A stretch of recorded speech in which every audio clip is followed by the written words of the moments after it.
Instruções de controle de programa. Instrução force. Advertência: todas as instruções force podem resultar em movimento súbito da máquina, possivelmente ferimento pessoal e danos ao equipamento. Tenha cuidados extremos quando usando instrução force. A figura 19 mostra um degrau com um suposto contato de um dispositivo de entrada que deverá ser ativado pela ação da instrução force. Com a ação da instrução, esse contato se tornará ativo no programa, mesmo se o dispositivo de entrada não estiver atuando.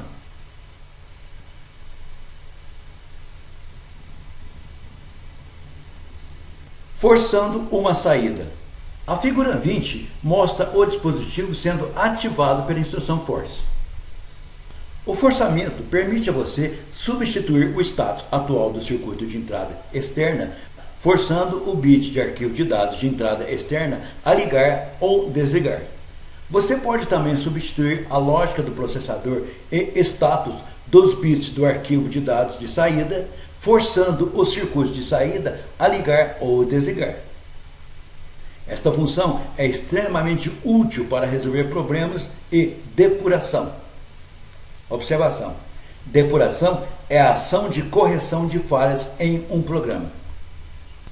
Você pode também entrar e habilitar ou desabilitar force enquanto você está monitorando seu arquivo online, ou em qualquer modo processador enquanto você está monitorando seu arquivo online.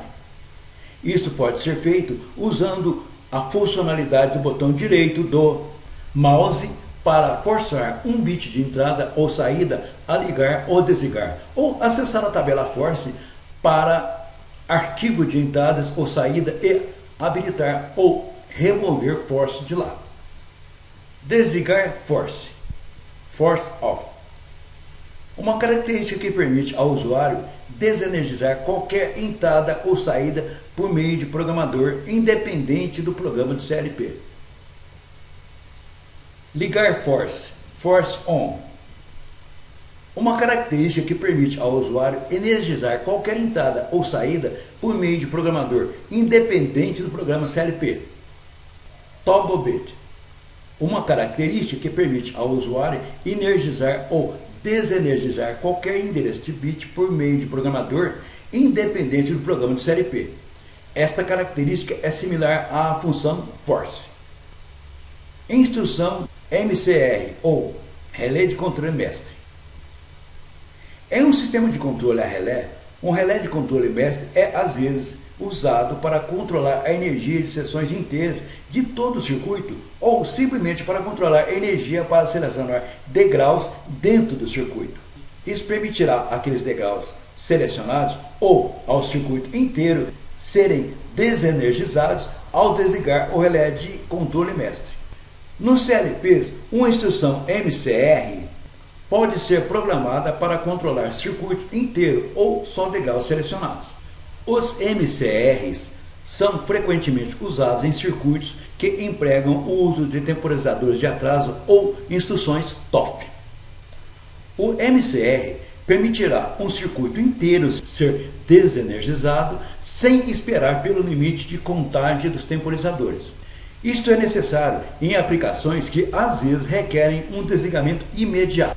No programa mostrado nas figuras de 21 a 25, se as condições energizando o MCR forem verdadeiras, então os degraus seguintes à instrução operarão normais. Se as condições energizando o MCR forem falsas, então os degraus seguintes à instrução serão desenergizadas e não operarão. Qualquer e todos os degraus seguintes a uma instrução MCR serão controlados por este MCR. Um programador pode definir uma zona forçada, force zone, fechando degraus selecionados dentro de instruções MCRs. A instrução MCR que define se o final da zona forçada deve ser programada incondicionalmente ou sem contatos. A única exceção para este é a instrução de relé de trava, LET. Essa instrução permanecerá ligada ou verdadeira mesmo se a instrução MCR for falsa. A instrução trava, LET, pode apenas ser desligada por uma instrução destrava ou unlet. Vamos acompanhar as figuras e observar atentamente para entender o que foi dito. A figura 21 é de um programa contendo um MCR. Observe que a atuação do mesmo começará no degrau 000 e terminará no degrau 003. Isso quer dizer que todas as instruções contidas dentro desse espaço serão controladas por ele. Observe que a chave mestra, contato, I 2.0/0 ainda não está acionada. Nesta condição, será impossível habilitar a saída partida do motor 1, pois ela está dentro dos domínios do MCR. Observe que na figura 022 estamos acionando a chave de partida I 2.0/1, o contato referente a ela se torna verdadeiro, mas mesmo assim a partida do motor 1, O 2.0/0, não vai para a verdadeira. Na figura 23, já vemos que a chave que habilita o MCR está ligada, porém nós ainda não acionamos a partida. A figura 24 mostra o momento exato em que estamos acionando a partida e, como você pode ver, o contato I 2.0/1 foi para verdadeiro e a bobina de saída O 2.0/0 de ativação da partida do motor foi para a verdadeira também. Após soltarmos o acionamento da partida, a bobina continuará ativa devido ao fato de que o relé mestre P3 2.0/1 selará esta ação.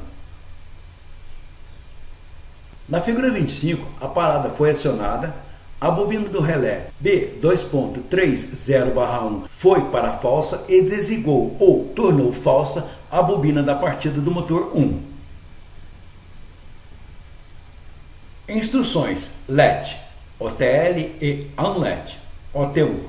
A versão eletromecânica de um relé de trancamento é usado quando é necessário que os contatos permaneçam abertos ou fechados, mesmo que a bobina do relé seja energizada apenas momentaneamente. Um relé de trancamento requer duas bobinas, uma bobina de trancar, LET, e uma bobina de destrancar, UNLET.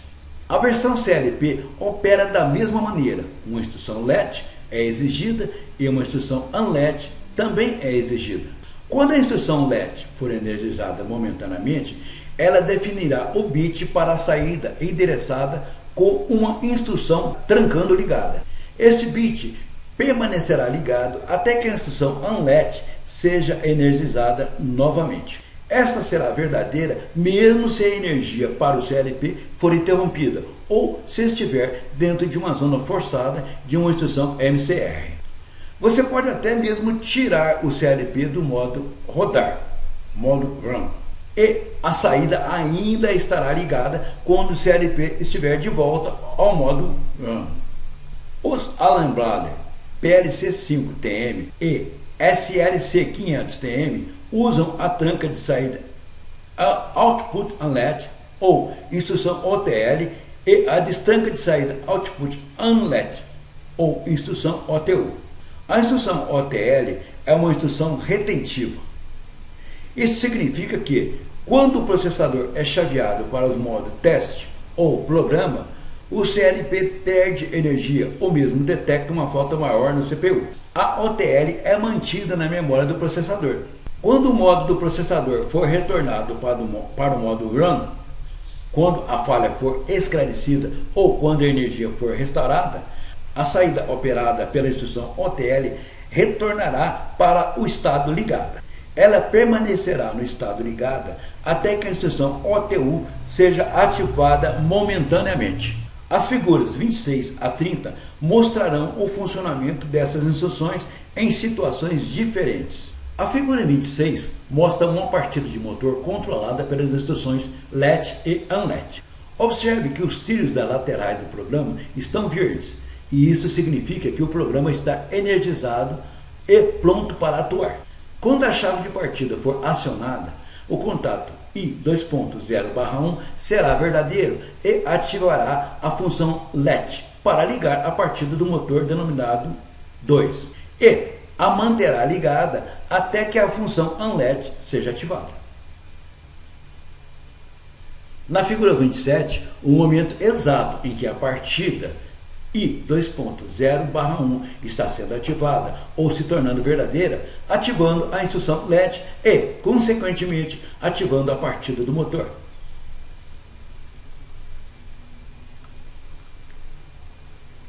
Na figura 28, a partida já foi liberada e a instrução LED continua mantendo a partida do motor ativada.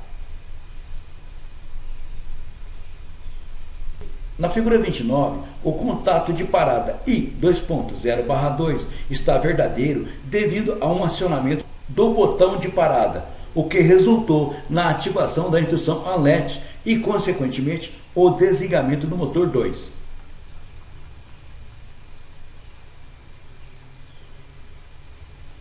Agora imagine que o programa estava na situação anterior e antes que você pudesse acionar o botão de parada para ativar o ALERT, faltasse energia. Quando o programa puder ser observado novamente, você verá exatamente a situação que está sendo mostrada, ou seja, a instrução LED se manteve ativa como estava antes da energia ser interrompida.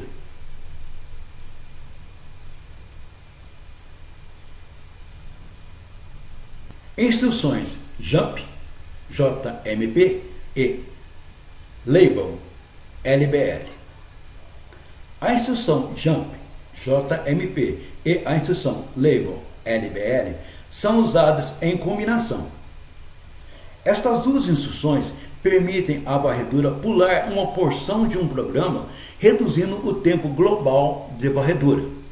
Se há uma porção do programa que não é usada ou não é necessária durante um instante, essa porção pode ser pulada até que seja necessária novamente. A instrução JMP diz ao processador para saltar uma porção do programa. A área que é saltada é definida pela colocação da instrução LBL. A zona forçada, que está definida entre as instruções JMP e LBL, são ignoradas pelo processador quando as condições dizem para a instrução JMP ser verdadeira. Neste ponto, o degrau entre a instrução JMP e a instrução LBL são pulados. Esse processo continuará desta maneira até que as condições digam para a instrução JMP ser falsa. A instrução JMP requer um número de 3 dígitos entre 000 a 255 como um número de arquivo. A instrução LBL deve compartilhar o mesmo número de arquivo. É possível para as instruções JMP e LBL saltar para trás ou para frente no programa. Entretanto, pulando para trás aumentará o tempo global de varredura em vez de diminuí-lo. Também, pular para trás por muitas vezes aumentará o tempo de varredura para o ponto no qual o temporizador Watchdog atuará. O temporizador Watchdog é um temporizador usado pelo processador CLP para verificar se a varredura do programa foi completada corretamente no tempo distribuído. Se o temporizador Watchdog estiver fora, o processador irá para uma condição de falha, interrompendo completamente a operação. Acompanhe as figuras 31 a 38 para uma melhor compreensão.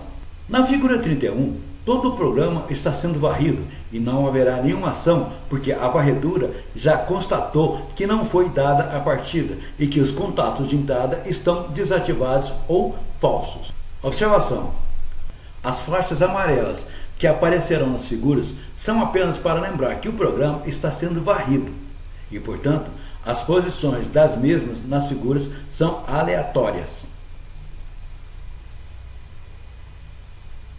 A figura 32 mostra o momento exato em que o botão de partida é acionado. Observe que imediatamente o programa deu início às execuções e tudo começou da seguinte maneira. Ao apertar o botão de partida, o contato I2.0/0 tornou-se verdadeiro e ativou a bobina de saída O2.0/0, que imediatamente tornou verdadeiro o seu endereço correspondente, atuante como selo, e garantiu a permanência do programa rodando depois do botão de partida ser liberado. Este mesmo endereço O2.0/0 também é usado como contato de ativação das bobinas de saída O2.0/1, O2.0/3 e O2.0/4, acionadoras dos motores 2, 3 e 4.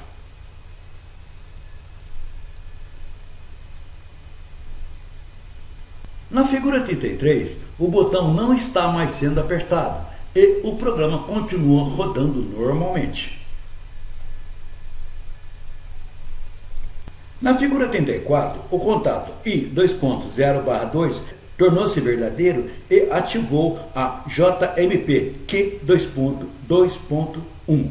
Observe que tudo que estava ativo ou verdadeiro entre as instruções JMP e LBL antes da JMP ser ativada continuou verdadeiro. Isso significa que, além do motor 1 e 4, os motores 2 e 3 continuarão funcionando normalmente, porém sem a supervisão do programa. O tempo que a varredura economiza por não estar verificando os status desse intervalo poderá ser usado por ela para varrer outros em outras partes do programa e reduzir o tempo gasto na varredura de todo o programa. Observação: a bobina de saída O2.0/4 não está inclusa no intervalo de trancamento.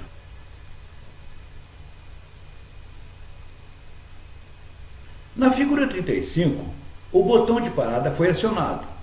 Observe que a bobina de saída O2.0/0 tornou-se falsa e todos os seus endereços correspondentes no circuito também. Assim, os motores 1 e 4 pararam, mas os motores 2 e 3 continuarão funcionando porque as bobinas de saída O2.0/1 e O2.0/2 foram ações geradas dentro do intervalo de trancamento e estão sendo ignoradas pela varredura, o que fez com que elas mantivessem seus estados ou condições. Observe que na figura 36, o JMP foi desativado enquanto as condições ainda eram as da figura anterior. Na figura anterior, os contatos de entrada O2.0/0 estavam falsos e as saídas não foram desligadas por estarem dentro do intervalo de trancamento. Agora, com o JMP desativado, isso não aconteceu mais, porque a varredura voltou ao normal e, constatando que as entradas estavam falsas, tomou a iniciativa de imediatamente desligar as saídas. Supondo agora que a última situação do programa seja a da figura 36 e que o contato I2.0/2 seja o primeiro a ser ativado, na figura 37 teremos o seguinte: o contato I2.0/2 foi acionado e ligou o JMP antes de ser dada a partida para rodar o programa. Ao ser dada a partida, a bobina de saída O2.0/0 tornou-se ativa e com ela todos os seus endereços correspondentes. Porém, desta vez, só funcionarão os motores 1 e 4, porque quando o JMP foi ativado, as bobinas de saída estavam falsas e a instrução JMP as manterão assim, mesmo com os contatos de entrada verdadeiros ou ativados. Agora imagine que a situação anterior do programa fosse o da figura 37 e teve o JMP desativado. Na figura 38 teremos a seguinte situação: ao desativar o JMP, a varredura voltou ao normal, encontrou as entradas ativas e tratou de ir logo ligando as saídas O2.0/1 e O2.0/3. Salto para a subrotina, JSR. Retorne para a subrotina, RET. As instruções saltar para a subrotina, JSR, e retorne ao programa principal, RET, são empregadas quando é necessário obrigar o processador a varrer o arquivo subrotina, SBR, e então retornar para o programa principal e continuar a varrer do ponto em que estava. A variedade de métodos usados pelos fabricantes CLP é enorme. É, portanto, essencial que o programador leia o manual do usuário de CLP usado em particular. O Alambrado SLC 500TM exige que um arquivo separado seja criado. O arquivo deve ser atribuído a um número de arquivos entre 3 a 256. É geralmente melhor iniciar suas subrotinas no 3 e aumentar sequencialmente. Essas instruções de controle de programa são exatamente valiosas para organizar o programa e para usar seções de lógica do programa mais e mais, mudando as variáveis contidas dentro das subrotinas. O programa mostrado aqui demonstra como a varredura vai deixar o programa principal quando a instrução JSR for encontrada. Ele irá então varrer a subrotina para o final ou até que ele encontre uma instrução RET. A varredura reentrará no programa principal na linha abaixo da instrução JSR. Acompanhe as figuras 39 a 45 para entender como funciona. A figura 39 mostra o programa principal esperando pela partida. Na figura 40, o botão de partida foi acionado, o contato I:0/1 ficou verdadeiro ou foi para o nível 1, a bobina B3:5/0 selou a ação e o programa principal está sendo executado. Observe que o contato I:0/2 não está verdadeiro, portanto o programa principal continua sendo executado normalmente. Na figura 41, o contato I:0/2 foi ativado ou foi para verdadeiro e o próximo passo será o pulo para a subrotina. Na figura 42, a subrotina está pronta para ser varrida, mas isto só acontecerá quando o contato bobina de saída O:0/2 pertencente a ela se tornar verdadeiro. Na figura 43, o contato O:0/2 se tornou verdadeiro depois que o contato I:0/2 foi ativado e a subrotina está sendo varrida novamente. A varredura só voltará para o programa principal quando o contato I:0/3 for para verdadeiro.